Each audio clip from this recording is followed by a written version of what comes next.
Welcome to Black English Reviews. Today we're going to be covering episode 1 of Marvel Studios' What If series, just dropped on Disney+. So, Marvel's What If series takes key events in the Marvel Cinematic Universe and plays with them, figures out, hey, what kind of story could tell if we just changed one little event, and it's told from the perspective of the Watcher, who is voiced by Jeffrey Wright. You might know him from Westworld or from the U.S. CIA agent from Casino Royale that kind of helps buy back in James Bond. Great vocal choice, I think, for the Watcher. And it makes me wonder if they're going to see the Watcher live action in the Marvel Cinematic Universe. I guess I'll preface, though, from the start. If you're looking for content, complaining about, oh, this is woke, that Peggy didn't look feminine, that, whatever. I am cognizant of that kind of stuff. I do expect it in today's media.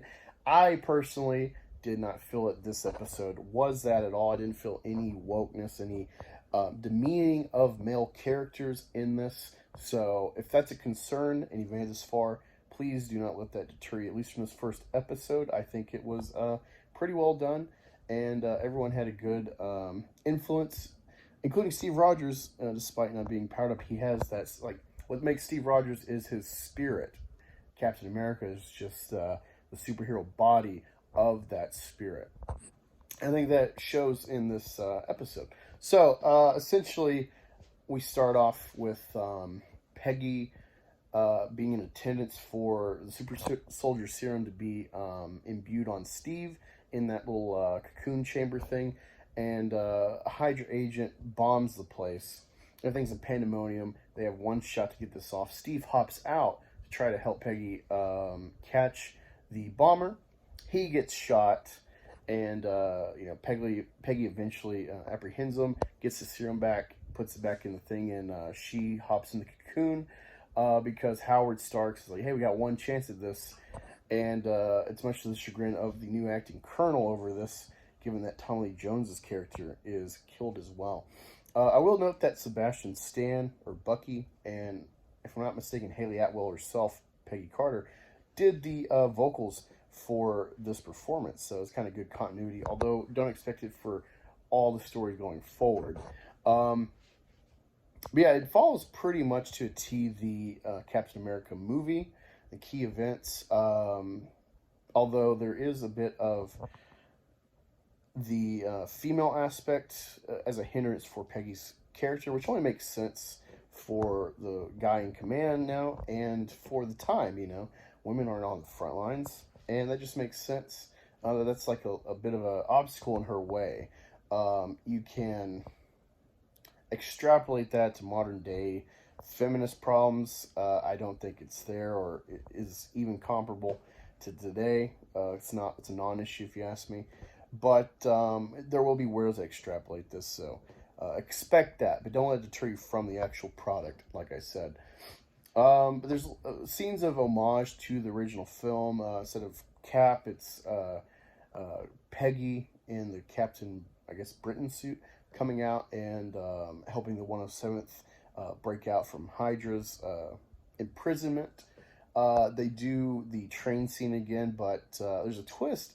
One of the key twists is that Howard Stark builds a Iron Man type suit, kind of like Ironmonger as far as its size, for Steve, and so he's part of this whole. I can't remember the name of his merry men, for lack of a better term, but they accompany her, and Steve is in a super suit to tag along. They still have that chemistry of interest, but with her being a strong woman, a superhero, a super Herculean type figure, it does make me wonder how that kind of dynamic would really work.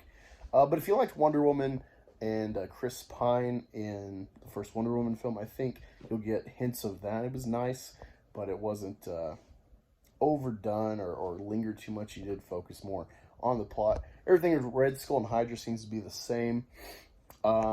But instead of her going down in the ice fighting Red Skull, there is some sort of like Hellboy octopus creature coming out of some some void or wormhole, what have you, that Peggy has to fight off. And by the time they close it, she's trapped on the other side, and you're left with Steve. And then the portal opens, and we're back in 2012 Avengers timeline, but Hawkeye and Nick Fury are there with Peggy, so you have that same sad happening with kind of like going down the ice and waking up so many years later. She's been in this portal and comes back to our reality 70 years later, and knowing that everything she loved and cared for is gone. But they won, so she did have an effect, fortunately, but at that same kind of cost like Steve. So it had, I think this is a good, soft episode to not really skew too much plot-wise, to get us going in. Some people might think this is like a woman focus first because, you know, woke or whatever. I just think it made sense because let's start with, you know, the first Avenger. Let's play with that story. And I think they did pretty well. I only expect things to get more interesting going forward with more large story spanning decisions. I know there's an episode with Killmonger befriending Stark, and that will drastically change his story and the whole arc of the Marvel Universe as we know it. So I'm very interested in that. But yeah, overall I like this, and I just can't wait to see more of this show. Animation leaves me a bit lacking. I just don't like that style. But, you know, that's your mileage may vary, as Comic Trip says. Overall, I do suggest checking this out, and it's a good time. Only 30 minutes, too, so it's not too much time to invest thus far. Don't know how many episodes, but yeah, I look forward to more, like I said. Let me know what you thought in the comments below. What episode are you aware of that you're looking forward to the most? Tell me in the comments, and let's chat about what may happen and what if. See you later.